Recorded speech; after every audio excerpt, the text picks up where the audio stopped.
antar listrik.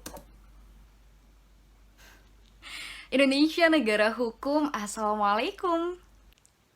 Halo semuanya, aku Dinda Syenindiani, pelajar kelas 1 di SMA Negeri 02 Kabupaten Sanggau, Provinsi Kalimantan Barat. Aku pengen ngobrolin tentang satu topik yang sangat-sangat menarik, tapi sepertinya setelah aku menyelesaikan kelas online dan beberapa tugas sekolah dulu ya. Karena aku pelajar, layaknya pelajar pada umumnya yang harus beradaptasi dengan sistem pendidikan Indonesia yang berubah karena adanya masa pandemi. Jadi, see you.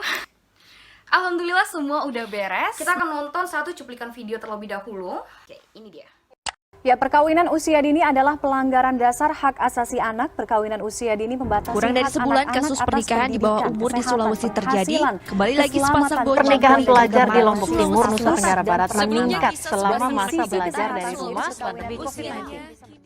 Jujur aku sedih banget ketika mendengar berita ini. Terlebih ketika melihat laporan penelitian yang dilakukan oleh Pusat Kajian dan Advokasi Perlindungan dan Kualitas Hidup Anak atau Puskapa bersama dengan UNICEF dan Bappenas pada tahun 2020 yang lalu. Mereka menyatakan bahwa Indonesia menempati peringkat ke-10 perkawinan anak tertinggi di dunia dan peringkat kedua perkawinan anak tertinggi se-ASEAN. Dengan perkiraan sekitar 1.200.900 anak di Indonesia mengalami pernikahan di usia anak dengan faktor yang melatar belakangi pun berbagai macam, mulai dari permasalahan ekonomi, rangkaian tradisi, hingga pergaulan masa kini. Anak adalah mereka yang berusia 0 hingga 18 tahun.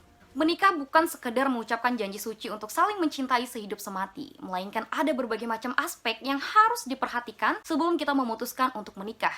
Seperti perlu adanya kematangan secara fisik, mental, spiritual, pendidikan, dan finansial. Pada orang dewasa sekalipun tidak ada yang bisa menjamin bahwa aspek tersebut sudah terpenuhi dengan baik, apalagi pada seorang anak. Hal ini menyebabkan perkawinan anak menjadi salah satu penyebab tingginya angka perceraian di masyarakat. Perkawinan anak juga berdampak buruk pada kualitas sumber daya manusia. Perkawinan anak juga menyebabkan berbagai macam isu kesehatan dan perkawinan anak menghambat program-program pemerintah untuk meningkatkan kualitas generasi dalam negeri. Anak bukanlah barang yang dapat dimonopoli dengan dalih ekonomi ataupun tradisi. Mereka punya hak yang harus dipenuhi. Oleh karenanya, jangan halangi mereka untuk bermimpi. Karena kita berbicara tentang pembangunan negeri, perlu adanya sumber daya manusia yang mumpuni untuk memimpin negeri ini. Oleh karena itu, mari bersama kita cegah perkawinan anak sejak dini demi kualitas generasi Indonesia yang lebih baik lagi. Saya Indonesia, generasi hebat, cegah perkawinan anak.